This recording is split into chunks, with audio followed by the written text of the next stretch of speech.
네, 안녕하세요. 유니쌤의 자궁 리셋 한의사 김윤희입니다. 제가 갱년기 여성 환자들을 많이 보다 보니까요, 많이 묻는 질문이 저 이제 갱년기 시작인가요? 저 이제 끝난 건가요? 이런 질문을 가장 많이 하시는데요. 그래서 오늘은 나는 지금 갱년기 어디쯤 와 있을까에 대해서 이야기를 드리려고 합니다. 우선 좋아요, 구독 부탁드립니다.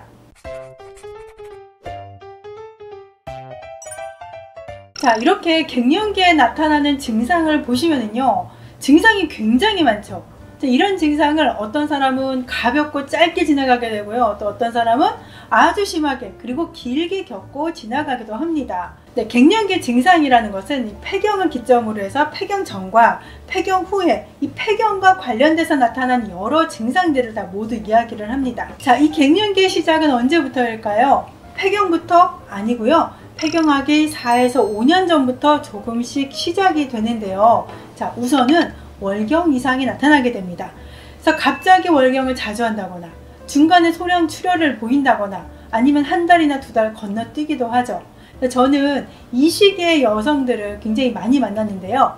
저 이제 폐경하려고 그러는 건가요? 이 폐경을 늦출 수 있나요? 네, 40대 중반이면서 생리 중이나 생리량이 불규칙해진다라고 하면은 이제 폐경으로 진행하고 있는 단계라고 생각하시고 갱년기를 준비하셔야겠습니다.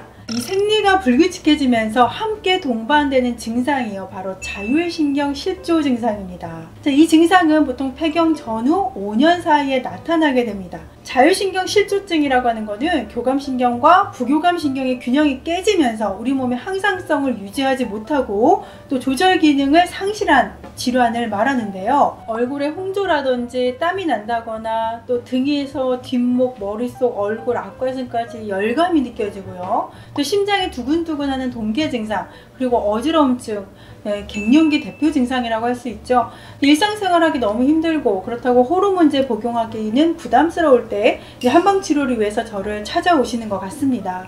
근데 이런 증상은 사람에 따라서 다른데요. 표에서 보시는 것처럼 폐경하기 전부터 나타나기도 하고요, 또 폐경 후에 나타나기도 합니다. 그래서 보통 한 4년에서 5년 정도 지속이 되고요. 한 연구를 보니까요, 폐경 후 2년 정도가 가장 심하고 그 중에서 약 5% 정도는 일생 동안 지속됐다라고 합니다. 이때에는요, 최대한 사우나나 뜨거운 불 앞에서 요리하는 등의 어떤 더운 환경은 피하시는 것이 좋고요. 또 뜨겁고 자극적인 음식이나 또 술 같은 경우에도 솜열을 올릴 수가 있기 때문에 피해 주시는 것이 좋습니다. 근데 대부분 이런 안면 홍조나 땀 같은 증상이 덜해지기 시작하면 이제 갱년기가 끝나가는구나 라고 생각을 하시는데요, 절대 아닙니다. 자, 이때 함께 동반될 수 있는 또 증상들이 또 기다리고 있어요. 그 다음으로 많이 나타나는 증상이 정신신경 증상입니다. 그러니까 머리가 멍한 것처럼 무겁고 또 잠이 잘 안 오고 또 중간에 자주 깬다. 저희 한의원에 오시는 분들은 보통 자다가 2번, 3번 깨시는 분들이 많았고요. 또 우울하다, 불안하고 초조하다, 피로감이 좀 되게 심하다, 왠지 허전하고 그래서 밤에 혼자 우두커니 나와서 앉아있기도 한다고 하시더라고요. 저희 한의원에 가장 많이 오는 케이스가 이때, 그러니까 50세에서 55세 사이가 제일 많은데요. 안면홍조나 발한, 열감 이런 증상과 함께 불면증과 우울증을 함께 겪는 분들도 많습니다. 보통은 3달 정도면 치료가 되는데요. 이런 정신신경 증상은요, 어떤 개인적인 건강 상태나 어떤 주변의 환경의 영향도 많이 받아요. 그래서 성인병과 같은 어떤 기저질환이 있거나 아니면 가정 내에서 힘든 스트레스가 겹쳐서 작용하는 경우에는 증상이 더 심하게 나타날 수 있습니다. 그 다음에는 어떤 증상이 나타나냐면 비뇨기계와 생식기의 위축 증상이 나타나게 됩니다. 그래서 보통은 폐경 후에 한 6년에서 10년경에 많이 나타나게 되는데요. 이 질벽의 분비샘이 위축이 되면서 분비액도 줄어들고요, 질벽도 얇아지게 됩니다. 그래서 이때 질내 유산균도 같이 줄어들게 되면서 위축성 질염이 생기기가 쉬운데요. 또 질 분비물이 많아지고 쾌쾌한 냄새도 나고 질 주변이 가렵게 됩니다. 또 정상적으로 나오는 질 분비액도 줄어들다 보니까 생식기가 전체적으로 건조해져요. 그래서 환자들 표현에 의하면 걸을 때 음부가 바스락거려요 라고 할 정도로 건조해지게 되고요. 또 성관계 시에도 질건조증으로 성관계 시에 통증이 생기게 됩니다. 성생활하기 어려울 정도로 정상 분비물이 줄어들게 되는데요. 저희 환자분들 중에서도 50대 초반에 부부생활 고민으로 오시는 분들이 아직은 젊어서 부부관계는 더 해야 되는데 할 수가 없네요 라고 하면서 성교통 치료를 받고자 하는 경우가 많습니다. 또 방광 조절 능력도 떨어져서요, 소변을 자주 보게 되고 야간요로 자다가 소변을 또 봐야 하고 요실금도 더 심해지는 시기죠. 저희 환자분들 중에서도 다른 갱년기 증상 많이 좋아졌는데 소변 때문에 너무 힘들어요 하는 경우가 있습니다.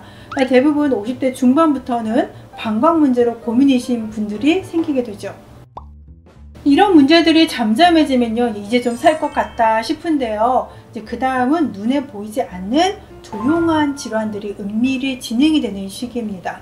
갱년기 후기라고 할 수 있는 폐경 10년 이후에 나타나는데요, 지질대사 이상이 생기면서 고혈압이나 협심증, 심근경색증과 같은 심혈관계 질환이나 또 칼슘 흡수가 감소하면서 골다공증이 서서히 진행되는 시기입니다. 한 가지 중요한 거는요, 초기 증상이 약하게 시작하면 갱년기의 모든 증상이 약하게 지나간다는 거예요. 예를 들면 남녀농조나 상열감 이런 초기 증상이 약했다면 질곤두증이나 심혈관계 질환, 골다공증 이런 질환이 모두 약하게 지나갈 수 있다는 거죠. 그래서 갱년기 증상을 초기에 빨리 잡아야 하는 겁니다. 나는 갱년기 어디까지 와 있나 좀 알고 보니 좀 답답하죠. 내가 가야 할 길이 꽃길은 아니더라도 자갈 길도 잘 관리하면 꽃길이 되지 않을까요? 자, 오늘 영상 도움이 되셨다면 주변 분들께 공유 많이 부탁드리고요. 다음에도 여성에게 도움이 되는 좋은 영상으로 찾아뵙도록 하겠습니다.